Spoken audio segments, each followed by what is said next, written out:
Hi, everyone. I'm Joan Spurl, Director of Dolly Parton's Imagination Library in Cuyahoga County for the Literacy Cooperative. Welcome. If you are an Imagination Library family already, great. If you have a child under age 5 and you're not yet enrolled in Imagination Library, please enroll your child. And if you are a parent and you like the program, you could put that in the chat too. If there's a favorite thing you like about it or a favorite book. So to register, you can go to literacycooperative.org. You can go to imaginationlibrary.com. You can, I forgot to have my thing handy with the phone number. I think it's you can text free books, all one word, free books, to 216-412-9005. Am I remembering that right, Mercedes? I wonder if you have it. I don't have it memorized. I'm pretty sure I got that right. And let us know. Please tell your friends about Imagination Library. And then just so you know, after this wonderful program, we will be sharing the resources out with you in an email, and I will just go ahead and do the introduction now and hope a few more people sign on, but don't want to keep you all waiting since you got here on time. And again, thank you for joining us. Pat yourself on the back, because I know the lives of families with young children are challenging, stressful, joyful often, but can be hard to fit more things into the schedule. So hope you enjoy this wonderful program that we have planned for you tonight with, this is the third in our series, our Healthy Family series, wanting to share information about how you can promote your family's health. And so much of that health is actually related to brain health.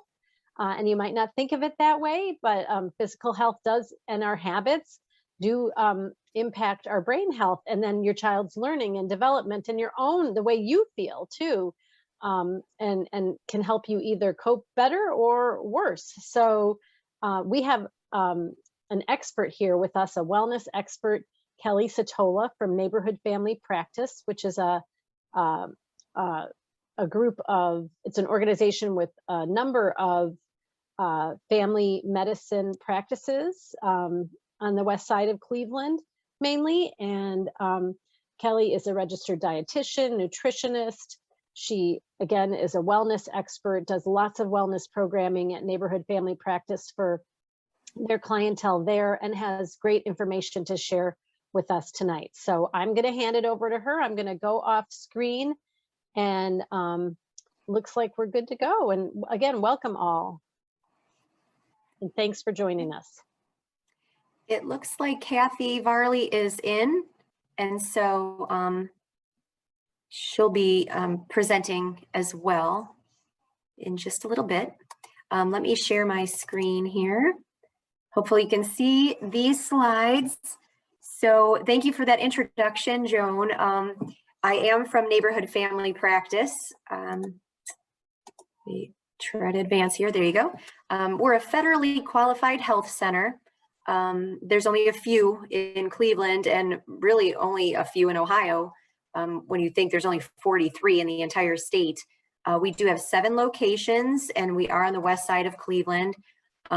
They are just wonderful. Not only is it family practice, but we have dental services, we have behavioral health, we have pharmacy, we have a pharmacy in Dave's Market. So if you've probably driven past our locations a number of times, maybe you didn't pay too much attention, but we are there, and I'm one of the 2 dietitians that work for NFP. And I'm happy to be with you today talking about this topic. You know, summer's starting, maybe you're looking for more ways to be more active. Maybe you're just naturally being more active because the weather's nicer and we just seem to be like in a better mood in Ohio when the weather's nice. But what we're focusing on today is why this physical activity is so important, specifically for our brain. And when you think of all the things your brain does for you, it's not a muscle per se, but it is something that we have to kind of work out and keep healthy. And you're not going to be lifting weights with your brain or anything like this. So how do we exercise our brain? Well, what you're seeing here, just a few things that make a healthy brain: social time, mental activities like reading, relaxing, so making sure you're taking time to unwind, healthy diet, which I talk about an awful lot, getting adequate sleep, so getting enough sleep, but also getting quality sleep to help your brain rest, and then of course exercise. And we're going to focus on exercise today, or that physical activity, and how it can help your brain out. Now, does anybody know, and let me get my chat box up here. Does anybody know what the difference is between exercise and physical activity? Do you have any ideas about that? You've probably heard the two terms interchangeably used, but they are a little different. Why can't I see my chat? Someone said heart rate. Okay, thank you. Yeah, I can't see my chat for some reason. Okay, heart rate. Any other ideas? That's a really good way to put it. Anything Yeah, else? well, someone got to the same idea. Exercise has the goal of reaching a certain heart rate. Okay, yeah, you guys are on the right track. Exercise is sort of like the intentional things that we do to move our bodies. And usually it's so that we can stay fit or exercise. So it's more like of an intentional thing. It might be a little more vigorous, making our heart rates go up. So that's why that's a really good way to say that. Physical activity is kind of like just movement, just being a moving, active person. So while we kind of use the two terms interchangeably, and the guidelines I'm going to share with you are the physical activity guidelines for Americans, what we're really talking about here is that exercise. So this comes from these physical activity guidelines for Americans. This is the second edition that has been released. The first edition was back in 2008. The second came out in 2018. So over that 10-year time span, researchers did a lot more research to determine what the recommendations are for, like, how much movement should we be getting, how much physical activity. And one of the new things that's included in this edition is recommendations for ages 3 through 6. Used to be that these really pertain more to like school age kids, but now they've done more research on the little guys and have come up with all of the reasons why it's important for them too. So you're seeing a couple of these things here, these benefits: improved bone health, improved weight status, really overall reducing levels of body fat and abdominal fat specifically. You know, we want kids to grow. We want kids to weigh more as they get older because they're growing, but we don't want them to be burdened with this extra abdominal fat. So what we see is improved weight status when someone's physically active, improved cardiorespiratory and muscular fitness. So we see this has been very well documented for all kids ages 6 through 17. And this is just how healthy your heart is and how healthy your lungs are, and the way that your heart and your lungs work together to get that oxygen pumped throughout your body. And then improved cognition. So this is well documented in the older kids, the school age kids, probably because we're testing them. They're going to school, we're able to observe how well they perform on tests, if they're keeping their head up in class, paying attention, and engaged and remembering things. That is showing improved cognition. Maybe eventually we'll have statistics like that for the little guys too, but it stands to reason that this is important at any age for our cognition and our minds. Some specific things are better memory, executive function, so you know, that decision making, processing speed, attention, and of course academic performance. So we could really break this down and just say the more active your child is, perhaps the better grades they're going to get, because they're just able to pay better attention and their minds are functioning healthier. So over the last 10 years, when they were looking at all these benefits, there were a couple couple of new things that came out of all the research, and I'm not going to read this whole slide. If you're interested in this, you can go to health.gov and look up more about these guidelines if you care to. But some of the things that I wanted to point out here are the benefits of getting exercise and physical activity can be very immediate.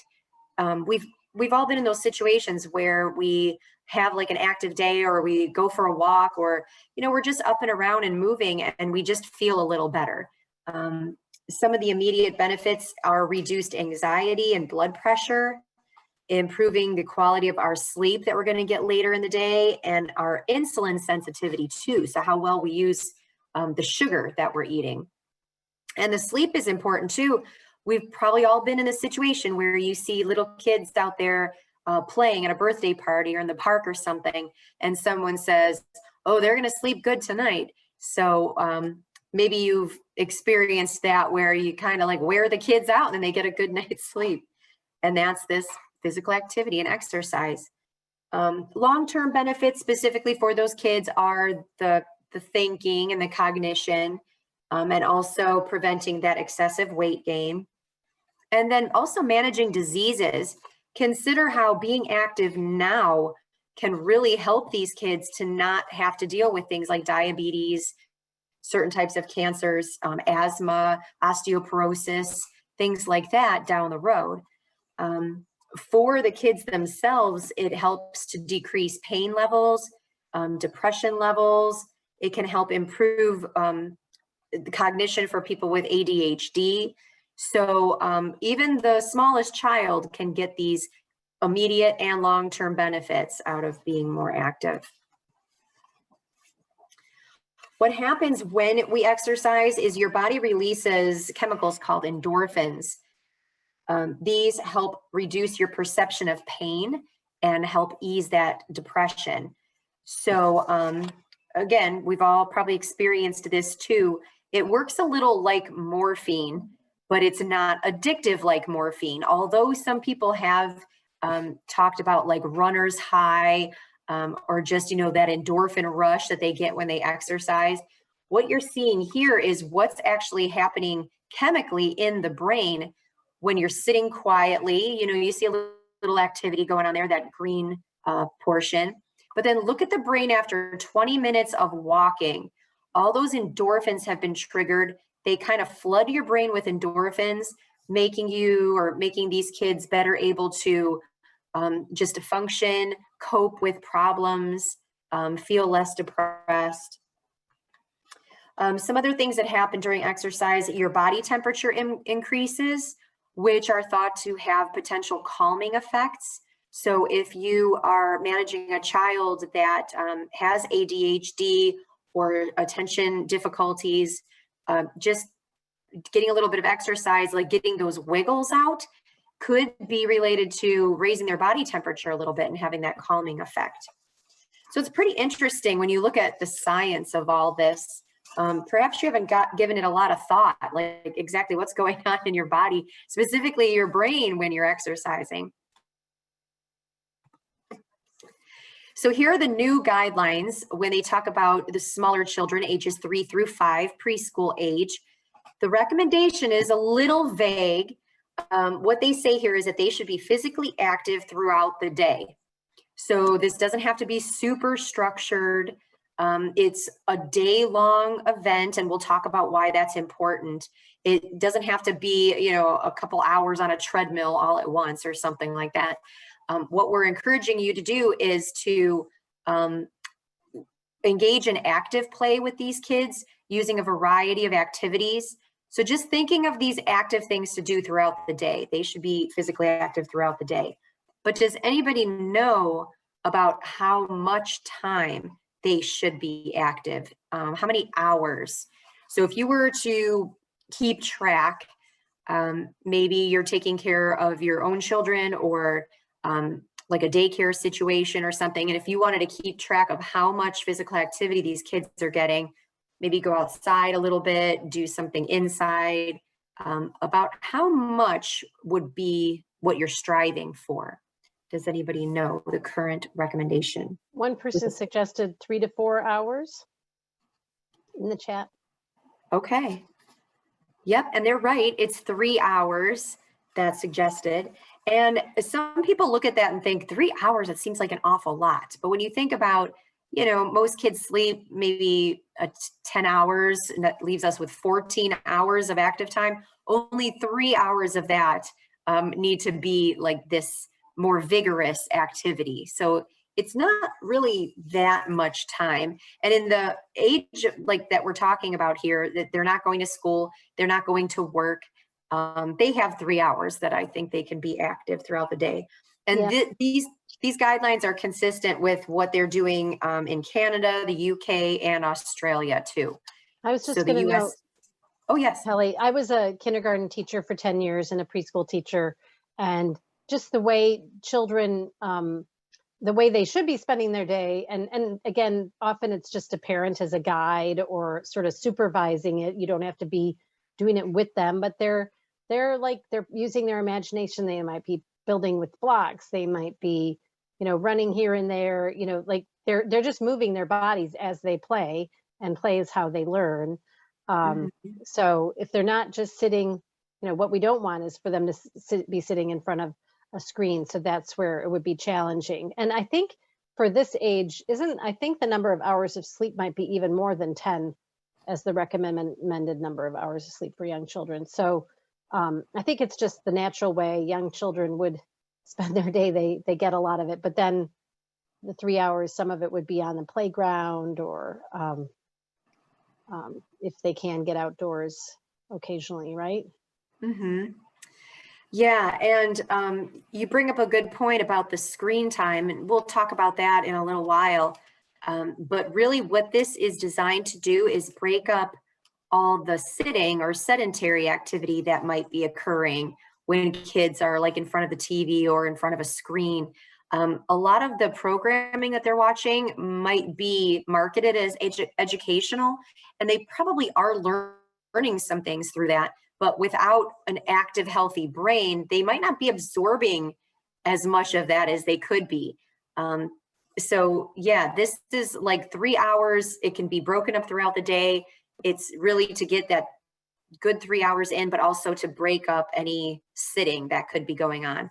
And as far as the parents' responsibility, I talk to parents often about meals and snacks, and I feel like it's very similar. It's like parents are the ones doing the grocery shopping, caregivers are buying the food, preparing the food, and then presenting the food. So it's really the grown-ups' job to make sure that there are opportunities for movement, maybe some simple equipment, some opportunities to go outside or go up the street to the park, because the kids this age are not able to do that on their own. There are guidelines for older kids too. So for those of you that have kids ages 6 through 17, the current recommendation is 60 minutes. And so that's a third of what we're recommending for the little kids. And yet this just seems very difficult to come by. There's 3 different types of physical activity, and I'll talk about those in a second. But basically what we're wanting here is a good combination of aerobic activity that gets your heart rate up, makes you have to breathe a little harder. Also muscle strengthening. So things like hopping, skipping, jumping, tumbling, things that really like are using your muscles in addition to that heart muscle. And then also bone strengthening. And a lot of people forget about this part, but it's that weight bearing kind of activity that keeps our bones nice and strong. And kids are growing through their early 20s. Their bones are doing their thing and getting bigger and getting stronger. So we want to make sure we're doing the right kind of activities for that too. So again, this doesn't have to be like 60 minutes or 3 hours of running or power walking or treadmill or aerobics.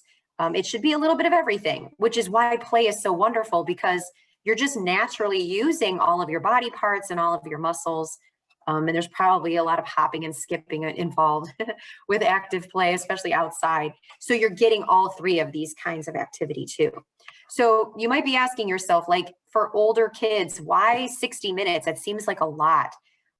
Adults, we usually tell them between 20 and 30 minutes a day is good to prevent chronic disease and to stay in relatively good shape. Why do you think kids need extra? Some of this is just they're eating a lot more food that is very calorie dense, which could lead to weight gain in some of those chronic diseases. For example, does anybody know about how much running would you have to do? How many minutes of running to burn off the calories in 1 can of pop? So if you had just, your child drinks like a can of Pepsi or something, how much running would you have to do to process all those calories so that they don't add up and put weight on a person? And I'll just give a second for some guesses.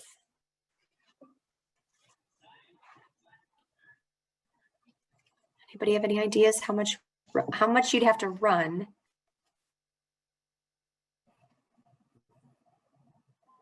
Can let you cheat. Put it in the chat. All right, it's on this screen, although it might be a little small wherever you're watching. Excuse me.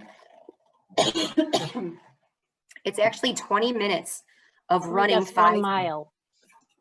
It's 20 minutes running 5 miles an hour. So it has to do with like how fast you're running, getting more vigorous activity in. Oh, excuse me. Sorry, I don't know if I was muted. Okay. There's a few other examples here too, like a bag of potato chips, just a little 1 ounce bag would require 20 minutes of aerobic dancing to burn that off. What you're seeing here are like foods that kids are sometimes eating in addition to what they need to be eating. And you think, well, it's not that big of a deal, 1 can of soda or 1 bag of chips. But you can see here that the extra calories can contribute to like some weight gain and potentially chronic diseases down the road. So they need that extra activity to help burn it off. There's a really nice initiative out there called Move Your Way. And this is also at health.gov. They have lots of great resources, and part of what's going to be attached to the email after you attend today is a nice handout for parents and then a handout for the kids. So again, if you have older kids that are readers, they just Move Your Way puts it in a really nice format just to give them some ideas and give them some motivation to stay active. And like you see here, it's telling them 60 minutes a day and what types of activities count. So those are aerobic, muscle strengthening, and bone strengthening activities too. This health.gov and like all of this information comes from the Office of Disease Prevention and Health Promotion. So it is government based. So it's a very credible source of information, I think, if you're looking online. So can you guys think of some examples of each type of activities? Maybe you have like that early school age kid, late preschool. What kind of activities, or even like this active play concept that we're thinking of? Can you give us some examples of maybe what your kids are doing now, or some ideas? Swimming. Mm-hmm. Swimming, skipping, jumping rope, things that get the heart rate up. Hula hoop. Hula hoops, nice. Climbing on a playground, someone said. Okay. Jumping yeah, in using the those house, muscles. Playing soccer, trampoline. Oh yeah, the trampoline. So some of these activities have a combination of all three of these things. And trampoline's probably a really good example of that. You are using muscles. You're bearing your weight, so you are using your bones too. You're strengthening your bones, but you're getting your heart rate up at the same time. So that's a really good example of a little bit of everything. And like, you're seeing some examples here of things that require equipment, but a lot of these don't require any equipment at all. Even the muscle strengthening, there's a lot of things you can do with your own body weight, or going to the park and using like the climbing stuff. This is an activity pyramid. If you're familiar with the food guide pyramid, this is one for activity. And you're seeing up there in the very tippy top, things that you want to limit. You don't want your day to be mostly the things in this little top. watching TV, playing computer games, video games, or sitting for more than like 30 minutes. A lot of trackers like the Fitbit or the Apple Watch now kind of give you a little buzz when you've been sitting too long. You know, if kids are watching a show or playing a game or something, 30 minutes goes by awfully fast. Maybe they need like that little grown-up buzz to say, hey, get up out of your seat. Let's move around a little bit. You know, you can get back to doing what you were doing, but again, chopping up like all the sitting. You're seeing in the middle here things like group play, free play, family play. So again, this doesn't all have to be things that you are supervising and watching every minute. It is nice when the grown-ups are active with the kids. They're being a really good role model and example. And us grown-ups can use exercise too. So playing as a family, or enrolling them in some kind of group activity or like lessons to some degree, like karate or dance lessons. And then there's all that free play where you would just be responsible for providing the equipment or the space to do things like skateboarding or jump rope or hide and seek. And then what you're seeing on the very bottom here in the purple section is more of that physical activity that I was mentioning. Just choosing to be moving as much as possible. Even the smallest kids can help with some chores, some simple, safe chores. Taking the stairs instead of the elevator or the escalator when you're at the mall or in an office building or something. If you have a pet, playing with the pet is good for the pet, and it's also some physical activity. Be active at recess. Dance to music. I found that just turning on like a great song and dancing for 4 minutes straight is great physical activity.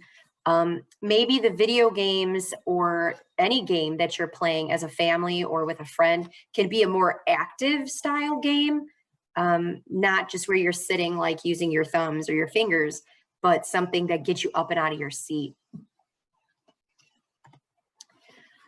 This is a little sciencey, but I just wanted to point out how we define the intensity of exercise and physical activity.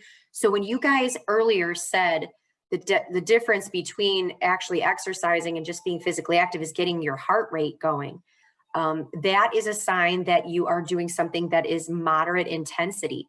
So this isn't like just like a mosey or like a slow walk or something like that. If your kid is getting up from their computer game to like go to the bathroom and back, that's not the kind of moderate intensity activity that they're needing. They need to get their heart rate up to where it's a little more difficult to talk. They could probably still sing a song, but they should be feeling it, the heart rate and the breathing being affected. And then vigorous intensity is like they probably couldn't sing a song either. That good vigorous, like where you're really working your heart, doing something like that. And the different types of activity, just to give you more ideas, to generate a few more ideas there. This aerobic thought of like getting your heart rate up, you can see here, brisk walking, running, jogging, swimming, or riding your bike. Muscle strengthening can be things like lifting weights, like legit weight lifting, but you can also use resistance bands for this. There's like simple things that kids could be doing, carrying, playing with blocks, being on the floor, bending, stretching, and lifting that way. It could also be body weight. So anything like a squat or a sit-up or a push-up, a handstand, anything where you're using your own body weight for strengthening your muscles.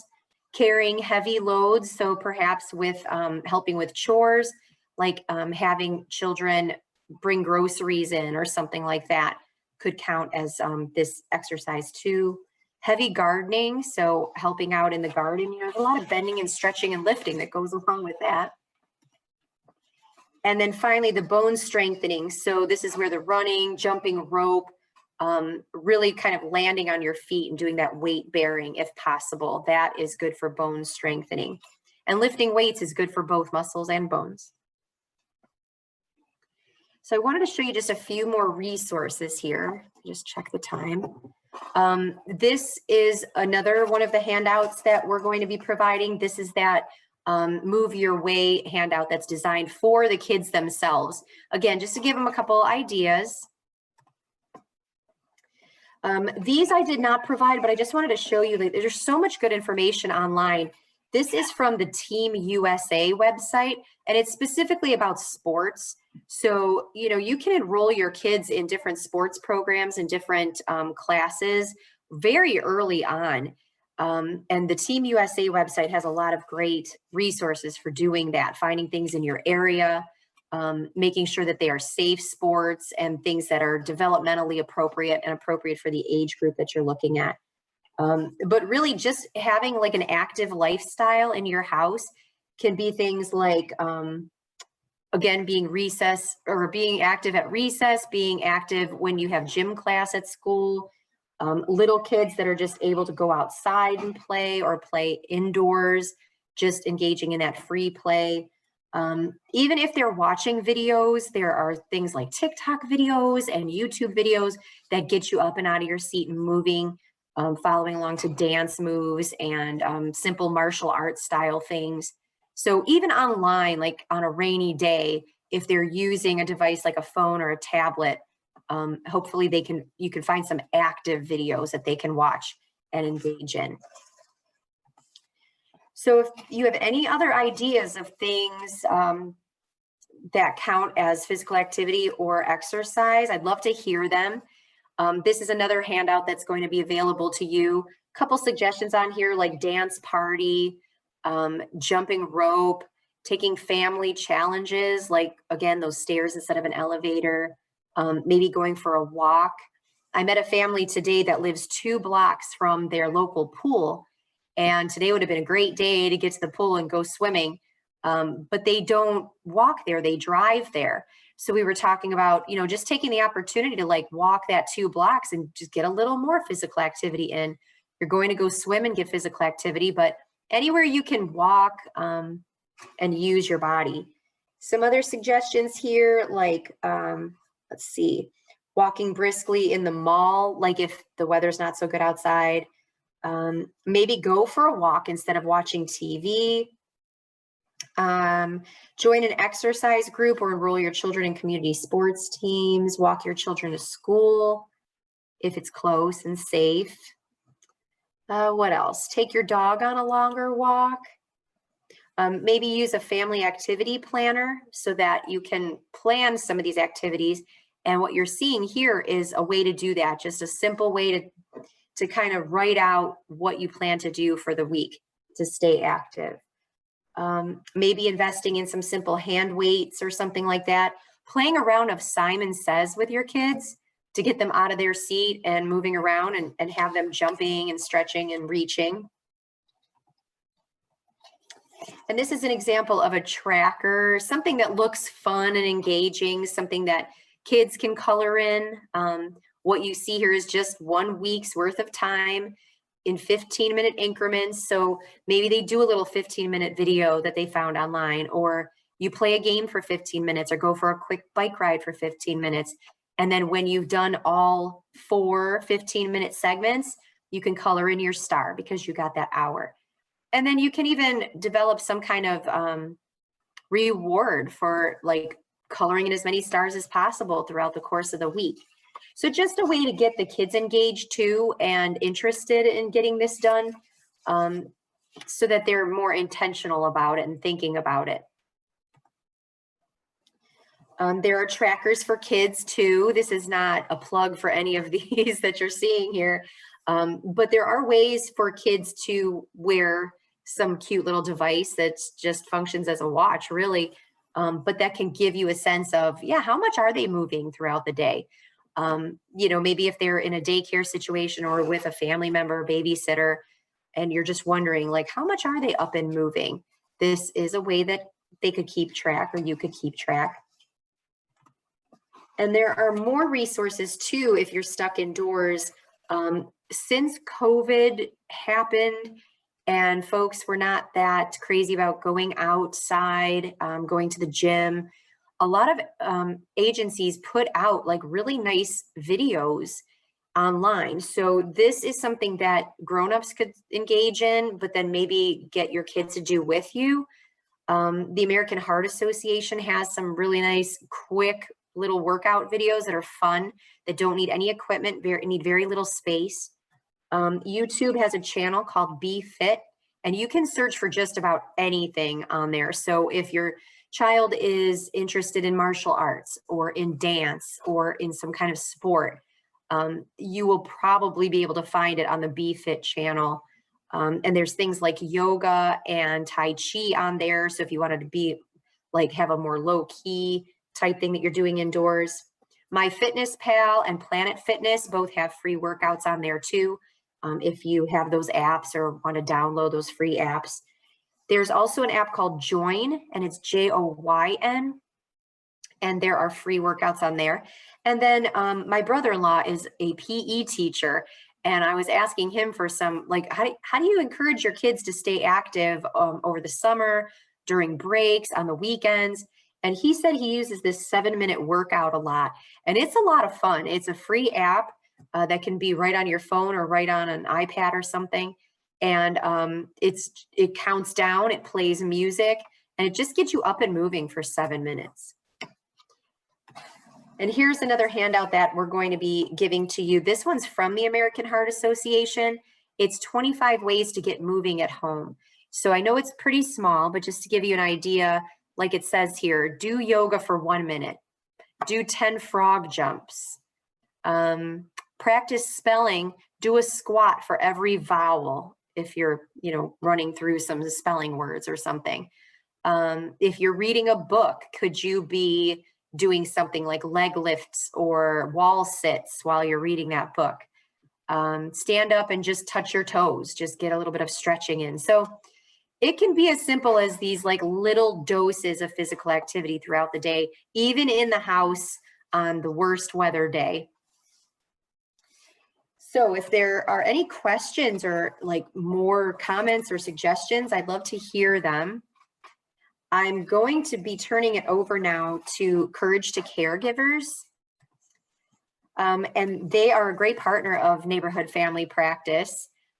We're featuring Kathy Varley today, and I wanted to give you an example of things that maybe you could be doing at home that are not so vigorous, something that you can engage in with your kids, but that still counts as movement. And this is mindful movement that she's going to be talking about.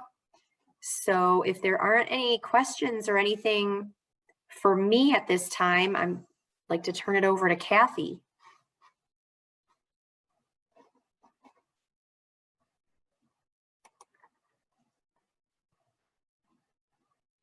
Thank you, Kelly. And looks like we're good in the chat. I just put a little something of like making and chasing paper airplanes as a simple idea, and using sort of everyday objects maybe to create activities.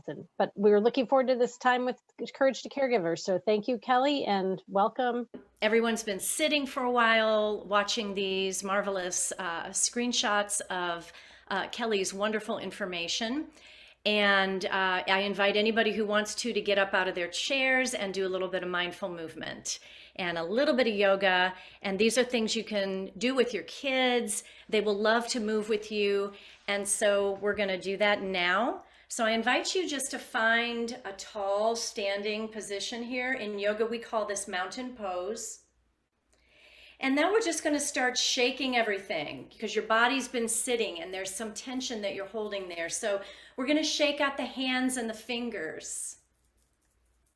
And then we're going to shake out the arms and the shoulders. And then we're going to start shaking out the hips and the legs and the feet. So just get the whole body shaking. We call this shaking off the day, especially if your child has been sitting in front of screens, maybe playing video games. This is a great way, and they'll love to see you shake off the day as well. So just shaking off the day, and then coming to stillness and just noticing what your body feels like once you've incorporated a little movement. So just part of yoga is awareness, just having that awareness of what your body is feeling in the present moment. Okay, good. Now we're just going to move a little bit from side to side. So your feet are grounded on the earth, and then you're swaying from side to side. We call this washing machine, as if you were just an agitator in a washing machine, going from side to side, letting your hands fall on your sides and your low back and your belly. So the upper body is moving, the lower body is grounded onto the floor there. Beautiful. And then coming to stillness again, let's just start to roll the shoulders up to the ears. So rolling the shoulders up and back, you can feel those shoulder blades connect back there. And we carry so much tension in our neck and shoulders, especially if you've been sitting for a while. And then we're going to take that in the other direction, so allowing the shoulders to come forward and back.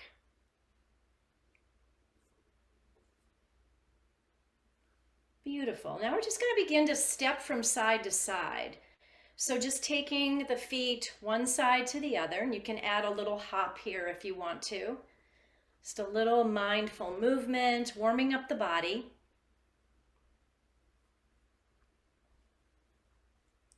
Good. And then bringing arms out to the side, we're going to come to stillness again. And we're going to just begin to circle the arms, a little shoulder rotation here. Good. Maybe making those circles big. And then making them small again, so that fine motor movement.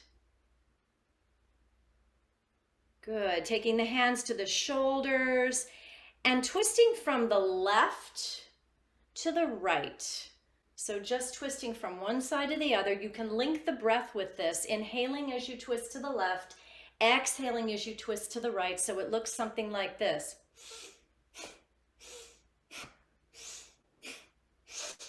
And that's me breathing.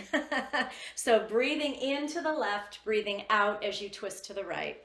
So this is a great way also to warm up the body, incorporate a little movement. Good. And then we're going to do that side to side step again. And this time we're going to add arms. So just adding arms as you go, maybe taking your gaze out to whatever direction those arms are twirling in. Beautiful. And then we're going to scissor the arms. So scissor those arms, crossing one arm in front of the other, and then up in front of the chest, and then scissor those arms overhead. And then in front, and then back down again. Good. And then planting the feet on the floor, maybe stepping the feet out a little bit wider. We're just going to do some stretches to the side. So bringing the arm out, crossing the midline of the body. Whenever we cross the midline, we are connecting the right and left hemispheres of the brain. So this is good for energy, it's good for brain focus, and stretching is good for the body at any time, especially when we've been sedentary, sitting, and maybe in the house all day. So stretching is a great way to just add a little easy movement. And then coming into some deep squats. So we're going to, again, plant those feet grounded into the earth, bring the arms up overhead, and then squat. So you're coming into a high squat here, and you're sending the weight back into your heels. You want to be able to look down and see your toes underneath those knees. So you're not coming straight down, you're coming down with a little forward bend in the back there. So that way you're protecting your knees. Good. And let's bring the arms up overhead and then squat once again. So coming to bring that weight to the back body and just breathing here. This engages your quad muscles in the front of the thighs. And then coming to standing here. And we're going to just start to punch the air. So punching out in front of us, making fists with your hands. And you can do this cross body. Once again, that cross body movement that links both sides of the brain. And then take that punch down low. So you're punching down towards your feet. Again, in front of the body. And then way up high, just some organic movement of the fists and the wrists and the arms here. Good. And then out in front of you. Beautiful. And then we're going to just start to march in place. So bringing those knees up. one leg at a time, maybe adding a little arm movement here. And now we're going to engage that cross body focus again. So taking opposite hand to opposite knee, marching in place. Again, this requires that brain to get into gear here as well as the body. Good.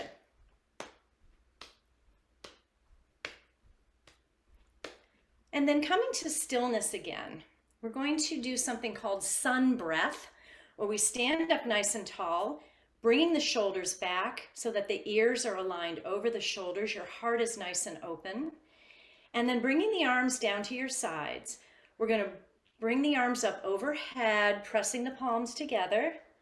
And then we're going to bring the hands down to your heart in prayer position. So hands are together, palms pressing together, fingers meeting in the middle there. And then once again, arms come up overhead. And then we're going to bring the hands to the heart. Good. Now we're going to bring one hand to the low belly. Doesn't matter which one. So make a fist and bring that hand in. We're going to reach up and grab a little sunshine. So literally reaching up to the sky, pulling that sunshine from the sky and bringing it into your solar plexus. This is the abdominal area that's right below your rib cage. And then with the other hand, reaching up for a piece of sunshine, bringing it into your solar plexus. And then just keep doing this. This is breath of the sun. And we're going to do this one arm at a time. You could even add a little vocal action here by saying ha, ha, ha, ha, when you're grabbing that sunshine. And then how about bringing both arms up and bringing both hands into your solar plexus with a ha, ha, ha, ha, ha. There you go. Wonderful. And then how about simple things like just hopping on one leg and alternate legs?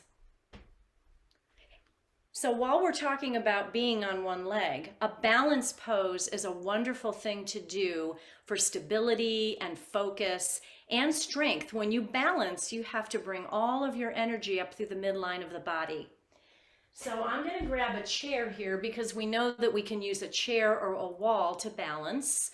We know that those are supportive tools that we can use. You don't have to do it freestyle, although if you can and you want to, go for it. But we're going to stand next to a chair. I have one hand, my hand that's closest to the chair is on the back of the chair. And I'm standing here in mountain pose, nice and grounded into the earth.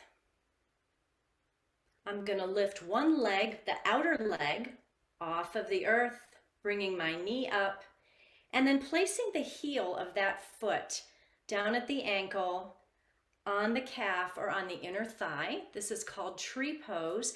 Maybe bringing that outer arm, extending that overhead, and just breathing here and feeling all of that energy going through your core. That core strength is so important in developing good physical condition that will support you from when you're little all the way through your adult years. Beautiful. And then lowering that foot, releasing the arm. We're going to move that chair to the side and do the same thing on the other side. Tree pose. Beautiful. Another thing you can do with your kids is you can pretend that you are on an animal safari. And so call out the name of an animal and maybe portray that animal. For example, you could be a snake, making that hissing sound as you walk through your house. You could be a bunny and hop. You could be an elephant, making a long trunk. So it also engages the imagination when you do things like this, and that's a very good thing for kids. We're going to slow it down now and come back to our chairs. I invite you to take a moment to place your feet on the ground, roll the shoulders up to the ears, close the eyes for just a minute, come to stillness, and just focus on the movement of your breath, breathing in and breathing out. We know when we take a moment for ourselves during the day to be still, that we activate that relaxation response in the body, which is a very good thing.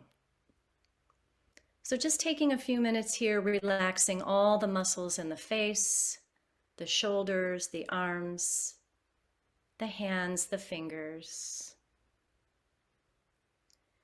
Releasing all tension in the hips, the legs, the feet, and the toes. Releasing all tension in the back body and the front body.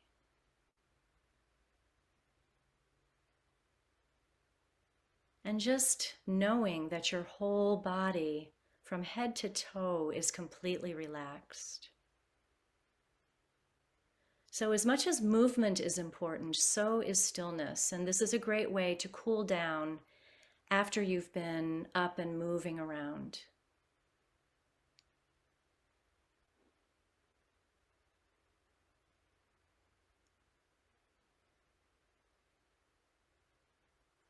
Beautiful.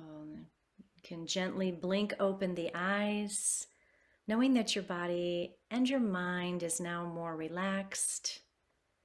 We're going to float those arms up overhead, pressing the palms together, and then releasing hands to the heart. Thank you for trying out a few simple exercises that you can do with your kids today. There are so many more things. You can make even routine activities so much fun when you're doing it together.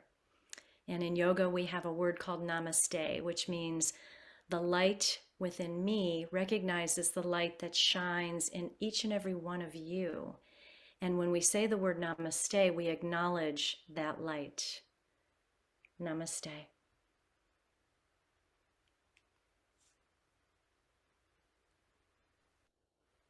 Thank you, Kathy. That was wonderful. Good. I needed that. Yeah, I needed that. I exercise most days, but still, like, I forget to do some of those simple exercises to release the tension in my shoulder and back. I forget that it can be as simple as you made it. And I've done yoga too, so like that was great. I could feel my breathing and my blood flowing. Did anyone else? Our attendees will notice we have a survey link in the chat for feedback today, but also wanted to make sure, Kelly, do you have more to add, or we want to give people a chance to do some Q&A if you want some more tips, more questions. Let me just, I wanted to talk just briefly about screen time. So thank you, Kathy, for that break, because I have been in front of a screen most of today. And so that was so like, I just feel so much better. A lot of popping and noises going on around here when I was doing some of those, but. I hear you. Same here. So we're talking about like being more active, staying more active. The opposite of this is all the screen time that the kids tend to be getting, and grown-ups too. There are some recommendations as to how much screen time might be appropriate, or like a limit on this kind of thing. And the good news is there are ways to make these devices limit themselves, like timers, ways to shut off certain apps after so much time.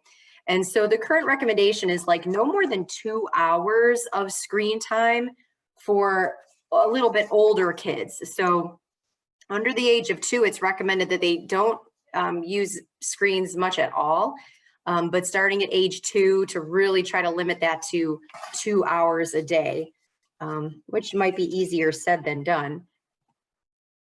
Some statistics here, just they're watching a lot of screens because it includes not only video games, but computers, TVs, all the handheld devices. The current like numbers here are just staggering. This is a little bit older. This is from the We Can initiative, which is from the National Institutes of Health. So they release these statistics every once in a while, but even more updated ones estimate the amount of time that kids use entertainment media. So like the videos, watching YouTube and TikTok and things like that, is 7.5 hours in a day. And I suppose, they're doing a little bit of that at school maybe these days, but what do you think of like the time now, summer vacation or on break from school, just all the kind of free time that the kids have? They're spending the majority of it on screens.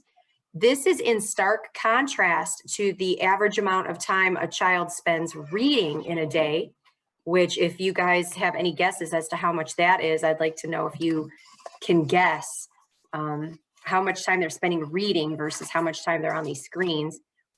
But you can certainly put limits on these things. You don't have to take them away completely, but it's a good idea not to have a TV in the bedroom.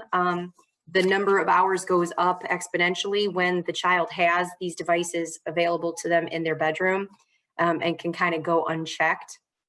What you're seeing here is a screen time chart, and this is something that we're going to provide as well. Just, it might be eye-opening to do this for 1 week and just kind of jot down how much TV, video games, computer, handheld devices that the kids are looking at. And if it's much more than 2 hours a day, then the discussion can be had, how are we going to skim this back a little bit?